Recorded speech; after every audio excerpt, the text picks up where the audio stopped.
श्रावण शुक्ल चतुर्थी का आज के दिन तिथि के अनुसार श्रावण शुक्ल चतुर्थी का आज के दिन रामटेक में 2013 में आचार्य द्वारा 24 लोगों की दीक्षा हो गई थी।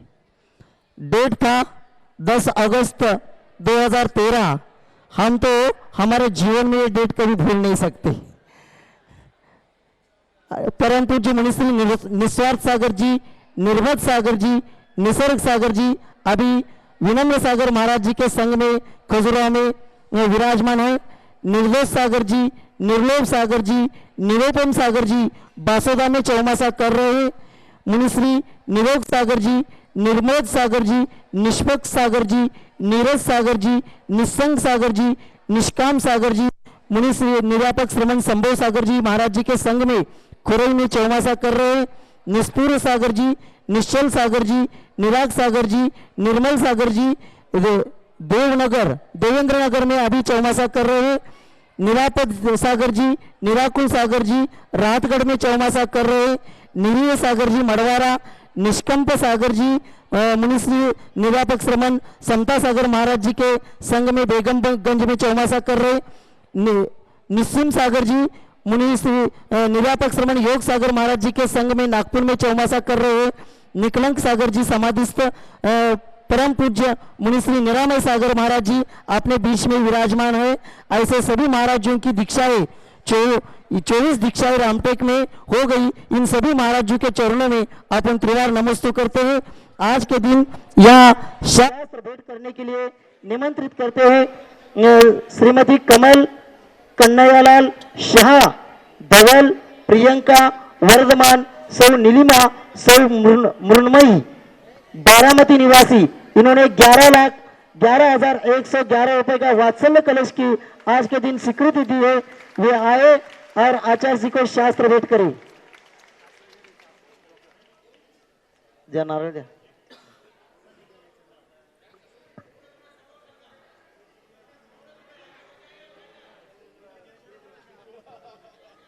श्रीमती कमल कन्हैयालाल शाह, परिवार बारामती, जिला पुणे निवासी। इन्होंने आज के दिन 11,11,111 रुपए का वात्सल्य कलश की स्वीकृति दी। उनको कमिटी की ओर से बहुत बहुत धन्यवाद। नारळ शास्त्रावरचं नारळ काढा। खाली टेबलवर ठेव। शास्त्रावर नारळ ठेवू नका। दीपचंद राजीव कुमार जैन, बाहुबली कॉलोनी सागर। इन्होंने भी 1,11,111 रुपए की कलश की स्वीकृति दी है। वे भी आए और आचार्य को शास्त्र भेंट करे। दादाजी आइए, सागर वाले दादाजी। इनका यहाँ बहुत दिनों से चौका भी लग रहा है। कमल कुमार, शशांक, कपिल, रौनक पोदार, कोटा दिए। वे भी आए और आचार्य को शास्त्र भेंट करे। कमल कुमार, शशांक, कपिल, रौनक जैन, कोटा निवासी। त्यांना सोडा, जे कलश घेतले त्यांना सोडा, सगळ्यांना अडवू नका।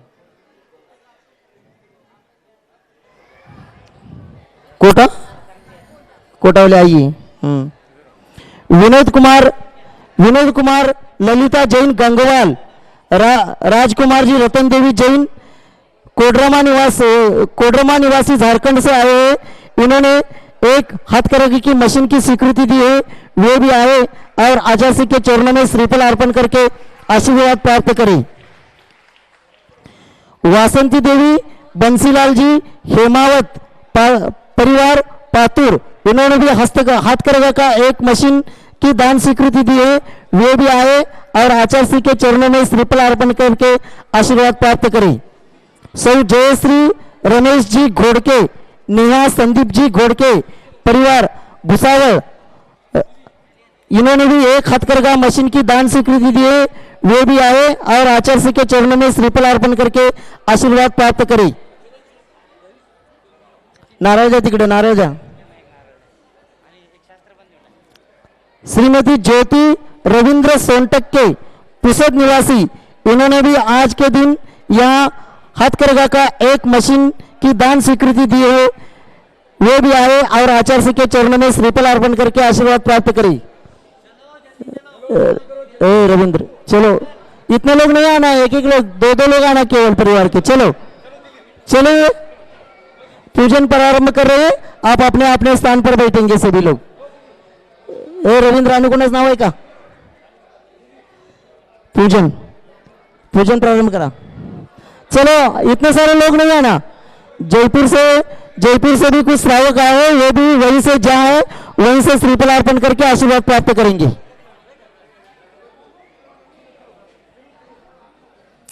चलो इधर से चलो, ये केकंड काढा था ना, इतने सारे लोगों को क्यों छोड़ रहे?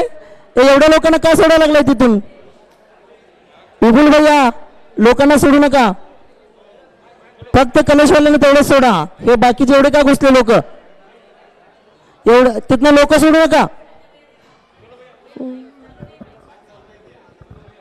अशोक भैया इकडचा माईक बंद आहे एक। यहाँ जो कलश लिए और मशीन लिए वही अंदर आएंगे, बाकी कोई अंदर नहीं आएंगी। माईक सुरू करा तिकडचा, चालू आहे लगी।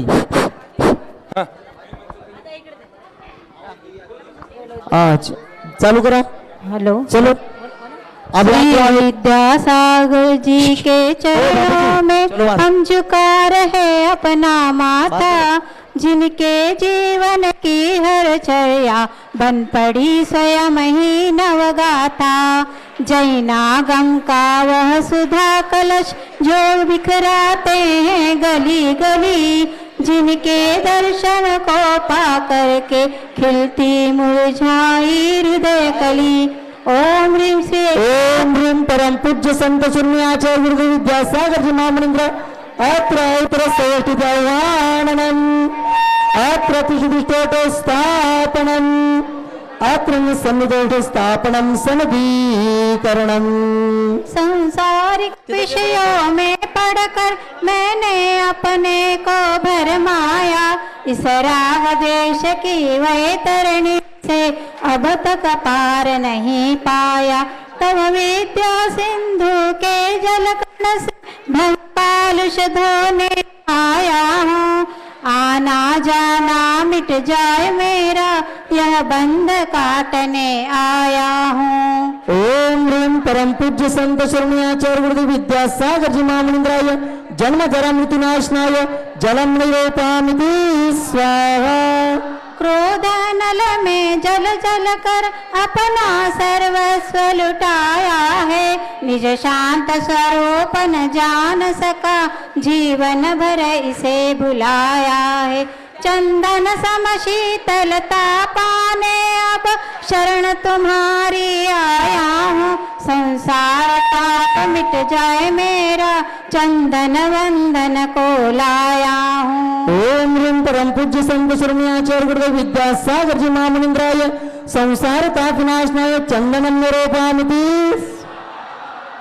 जड़ को न मैंने जड़ समझा, नहीं अक्षय निधि को पहचाना, अपने तो केवल सपने थे भ्रम और जगत का भटकाना। क्षत है अक्षय पद मुझको मिल जावे, तव ज्ञान अरुण की किरणों से यह हृदय कमल भी खिल जाए। ओम ह्रीं परम पूज्य संत शून्याचार्य गुरु विद्यासागर जी महामनिंद्राय अक्षय पद प्राप्तये अक्षतम निरूपामिति स्वाहा।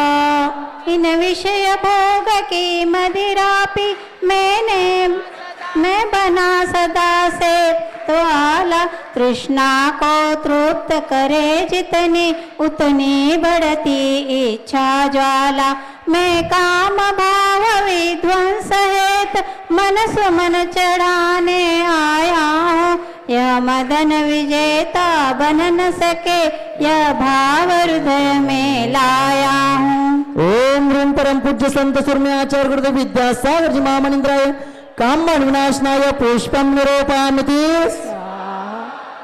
इस शुद्धा रोग की व्यथा कथा भव भव में कहता आया हूँ, अति भक्ष अभक्ष भके फिर भी मन तृप्त नहीं कर पाया हूँ। नैवेद्य समर्पित करके मैं तृष्णा की भूख मिटाऊंगा। अब और अधिक न भटक सकूं, यह अंतर बोध जगाऊंगा। ओम ह्रीं परम पूज्य संत शिरोमणि आचार्य गुरुदेव विद्यासागर जी महामनिंद्राय क्षुधार विनाशनाय नैवेद्यं निरूपयामि स्वाहा। मोहांधकार से व्याकुल हो, निज को नहीं मैंने पहचाना। मैं राग द्वेष में लिप्त रहा, इस हाथ रहा बस पहचाना।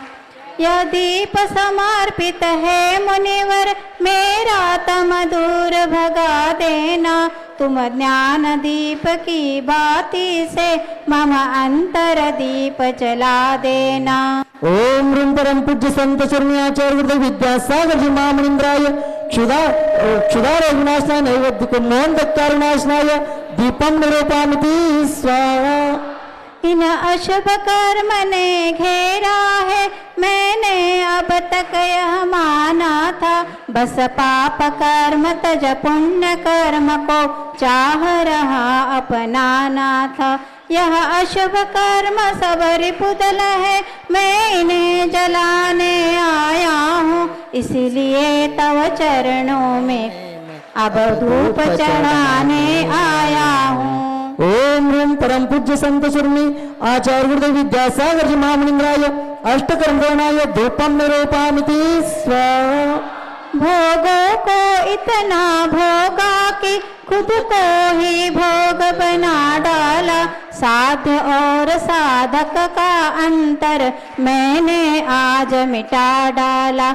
मैं चिदानंद में लीन रहूं, पूजा का यह फल पाना है। पाना था जिसके द्वारा वो मिल बैठा, मुझे ठिकाना है। ओम ह्रीं परम पूज्य संत शिरोमणि आचार्य गुरुदेव विद्यासागर जी महामनिंद्राय महामोक्ष फल प्राप्तये फलं निरूपयामि स्वाहा।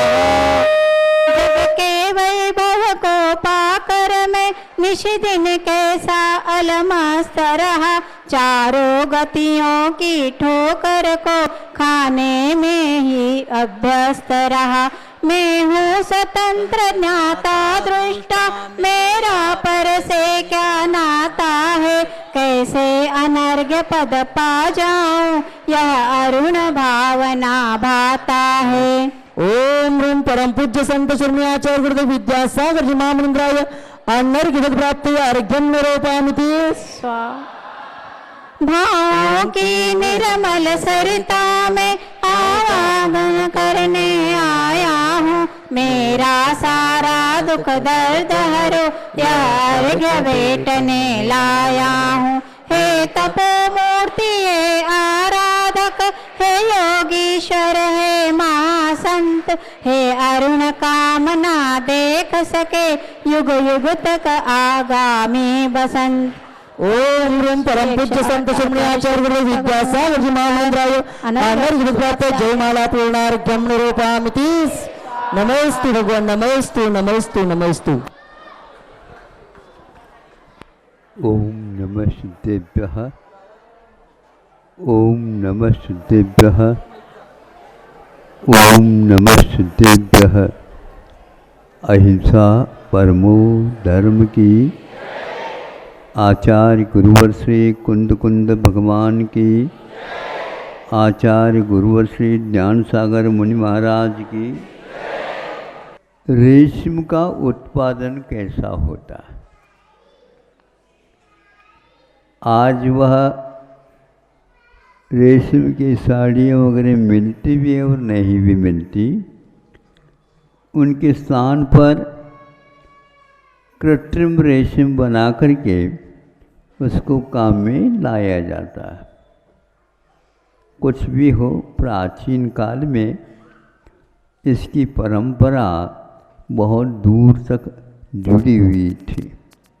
सब लोग इसको पसंद करते थे। स्वतंत्रता मिलने से पूर्व में इसकी खेती बहुत मात्रा में हुआ करती थी। तो एक बार पढ़ा हमने कैसे होती है उसकी खेती।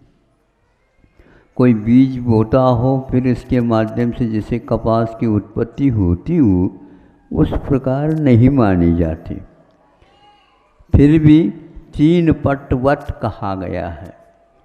चीन में इसकी प्रसिद्धि ज़्यादा है। ये सर्वा सिद्धि का उल्लेख है कि वहाँ रेशम के कपड़े की भांति पीले रंग वाला होता है। उसको भूभूमि के जीव के लिए उपमा दी गई है। अब उस लेख पढ़ने के उपरांत लगा कि संसारी प्राणी कितनी विषयों में रमता रहता है। कपड़ा तो पहनना ये ठीक है लज्जा को ढकने के लिए और धूप से बचने के लिए आदि आदि, किंतु उसमें भी यह विषय ढूंढता है, उसमें भी यह अपनी लोलुपता का प्रदर्शन करता है और इस प्रकार के वस्त्र पहन करके वह दूसरे के सामने मना बक जरा मुझे देख तो लो, हमने ऐसा कपड़ा पहना है, तुम्हें देखने को भी नहीं मिलेगी, इसलिए देख तो लो। अब ये हुआ मान का अतिरेक, मद का उद्गम इसी से होता है और विषयों के लोभ लालच के कारण अपने आप को महान उस कर्म से बांध देता है संसारी प्राणी। उसमें पड़ा था कि जो मालिक होते हैं तो उसके उत्पादन कैसे करते हैं, लाखों कीड़े पालते हैं और उनको पाल करके उनके लिए अलग अलग प्रकार का उसकी खुराक रहती है। पत्तों को वो खिलाया जाता है, वो पत्ते वो रखते ही वो उसको खा लेते हैं।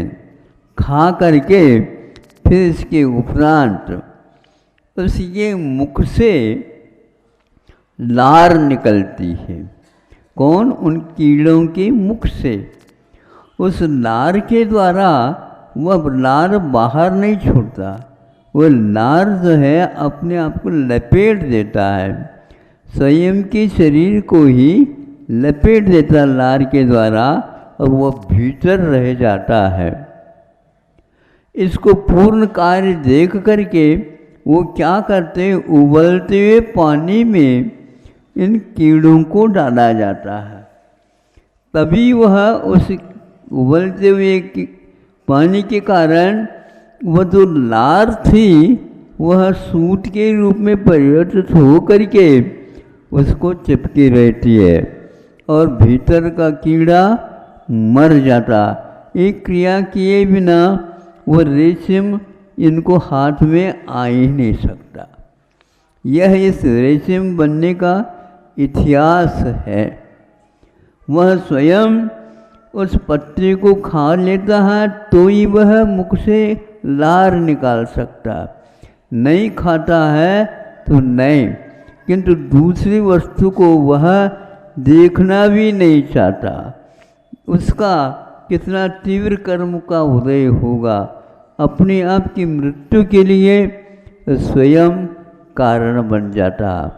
आज आत्मदाह की, आत्महत्या की ये प्रचलन बहुत होता जा रहा है। इसके पीछे भी इसी प्रकार का तथ्य जुड़ा हुआ रहता है।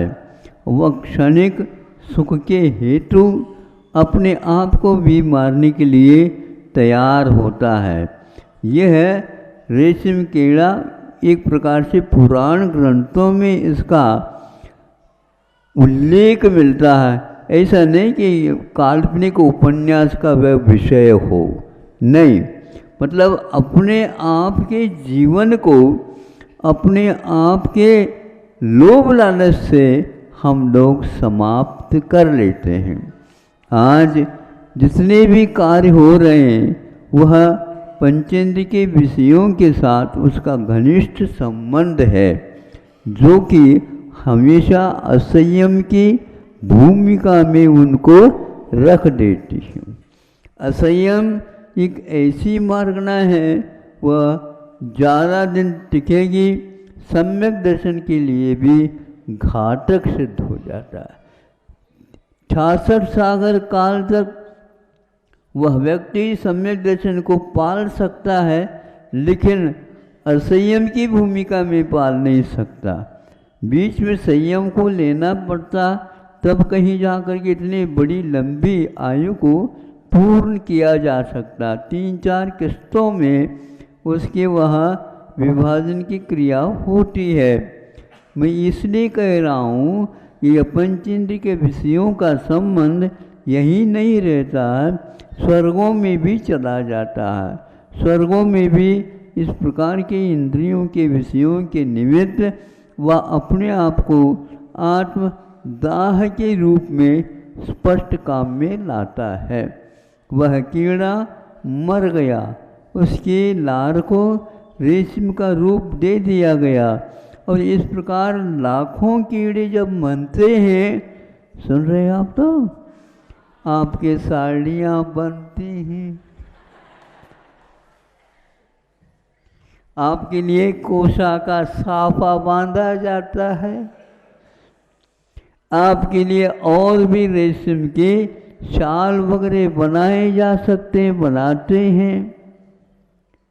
यह पहले प्रचलन में ज़्यादा था, आज उसके नाम से कृत्रिम वह रेशम को उत्पन्न कर दिया जाता है और आप उसको पहन लेते हैं। पहनना अनिवार्य ये ठीक है, लेकिन कषाय के वशभूत होकर के पहनना, उसे कभी भी इस शरीर से मुक्ति नहीं मिलेगी। आप लोग अपने मुक्ति को चाहते हो? मुक्ति का अर्थ कोई मालूम है आप लोगों को? शरीर जब छूटता है तब वो मिलती है। शरीर तो कभी मृत्यु हो जाए तो मिट ही जाता है, ऐसा मिटना नहीं, किंतु दोबारा शरीर मिले ही नहीं। दोबारा कैसे शरीर नहीं मिले? उसके योग्य यदि हमारे पास कर्म नहीं बंधा है तो वह नहीं मिलता है। ये बीज और वृक्ष, इसकी परंपरा अनादिकालीन है, किंतु अनादिकाल से आया है, इसलिए अनंत काल तक आगे भी जाएगा, ये नियम है नहीं। किंतु अभव्य का वह हमेशा हमेशा बना रहता है। भव्य को कथनचित ऐसे अवसर प्राप्त होते हैं, उन अवसर प्राप्ति के काल में वह अपने आप के होश को संभालता है। गुरुओं की वाणी सुन करके या शास्त्र स्वाध्याय करके, देव दर्शन करके, अथवा संसार की लीला के बारे में समझ करके जगत का स्वभाव, जगत के स्वभाव के बारे में चिंतन करता है, तो कई महाराजों को और कई तीर्थंकरों को भी इस प्रकार प्रत्येक बुद्ध बनने का अवसर प्राप्त होता, जो कि वह दांत गिर गया किसी का, एक क्षणिक है विषय जिसके माध्यम से भोगे जाते हैं, वो दांत गिर गया, बाल सफ़ेद हो गए, कमर झुक गई, लार टपकने लगे, ऐसे यदि वृद्ध का दर्शन आप करते हैं तो उसके लिए सम्यक दर्शन के लिए कारण वृद्धों के दर्शन करना चाहिए। शुद्ध वृद्धों की सेवा करने से ये प्राप्त हो जाता। अरे मेरा इतना सुंदर शरीर, और हमारे दादाजी का मेरे से भी ज़्यादा सुंदर था, क्योंकि फोटो में देखने को मिलता है, लेकिन आज जो इनका स्वरूप क्या हो गया, इसके द्वारा भी वैराग्य हो सकता है। आप लोगों को होता है कि नहीं, ये तो हम एकदम खुलासा तो नहीं कर सकते। हाँ, वृद्धों की सेवा करने से हड्डी हड्डी रह जाते हैं, चमड़ी चमड़ी रह जाते हैं, मुख में दांत नहीं रहते हैं, नाड़ हिलती रहती है, कान सुन नहीं सकते।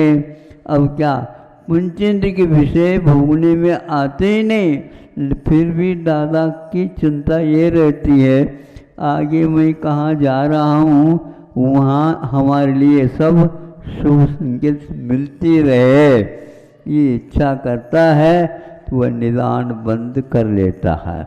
आप भी ऐसा चाहो तो देख लो, भूल करके नहीं करना। हाथी यदि फूकट में मिलता है तो कभी भी नहीं लेना नहीं समझते, उसको रख रखाव बहुत कठिन होता है। बड़े बिल्डिंग बना दी, देखभाल नहीं होता तो ताले डालने पड़ते हैं, और ताले डल गए तो कुछ ही उसका उपयोग क्या है।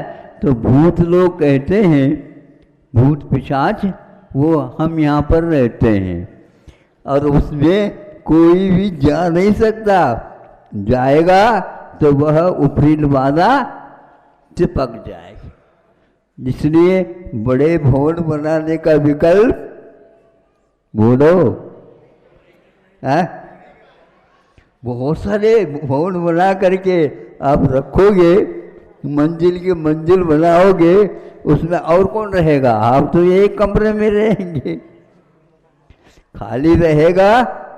खाली दिमाग जैसे शैतान का होता नहीं, शैतान वहीं पर जा कर के रहेंगे, ऊपरी बाधा होगी। इसलिए ज़्यादा की कल्पना छोड़ दो। दो दो राष्ट्र ज़्यादा धनाढ्य हुए हैं, अब उनको बहुत तकलीफ हो रही बताते हैं। क्यों हो रही है? उसको वह प्रबंध, उसका प्रबंध ही नहीं कर पा रहे हैं। स्थिति ऐसी है, ये क्षणभंगुर संसार है। उस रेशम के कीड़े के बारे में मैं जब कभी पढ़ता हूँ, याद करता हूँ, तो ये आत्मा एक प्रकार से अपने कषायों के कारण ऐसे कर्म, जैसे रेशम लार को रेशम के रूप में परिवर्तित कर देते हैं। ऊपर यह शरीर है, ये एक चद्दर की भांति काम कर रही है। भीतर देखो क्या आपके दोनों ये उंगलियां, ये तर्जी बोलती है, इसको अंगुष्ठ बोलते हैं, और दोनों नाक के ऊपर अपने आप ही दबा देंगे। क्यों? इसलिए ऊपर का चद्दर ढका हुआ था तो वो उकठ गया। क्या है उसमें? 9 द्वार बहे घिनकारी, 9 द्वारों का हमेशा खुला रहते हैं, उसमें से स्राव होता रहता है। कैसा वह बीभत्स वस्तुओं का रसूंगा। इस प्रकार इस अनित्य संसार में भी नित्यत्व की परिकल्पना करने वाले अभी भी उनको सुध नहीं। ये कोशागार कथा अवश्य पढ़ लेना चाहिए, और अपने को जो वैरागी हैं उनके साथ जाकर के थोड़े क्षण व्यतीत कर लेना चाहिए, और जगत के स्वरूप के बारे में भी सोच लेना चाहिए, और बच्चों को भी इसी प्रकार के संस्कार डालना चाहिए। आप बंधु कहलाते हैं, आपके पास आश्रित होकर के रहने वाले रहते हैं, वो उनके ऊपर आप यदि कृपा करना चाहते हैं, बड़े बड़े भवन, बड़े बड़ी राशि आदि आदि की इकट्ठा करने की अपेक्षा उचित कर लो, लेकिन मुख्य रूप से वे अवश्य समझें अपने जीवन के महत्व को। अन्यथा यह जीवन आपका जो मौलिक है, कब्जे को उड़ाने के लिए रत्न को फेंक रहे हैं, ऐसी दशा हुई है। ऐसा जो होता है उसे रत्न का महत्व ज्ञात नहीं है, इसलिए कब्जे को उड़ाने के लिए रत्न का प्रयोग करता है।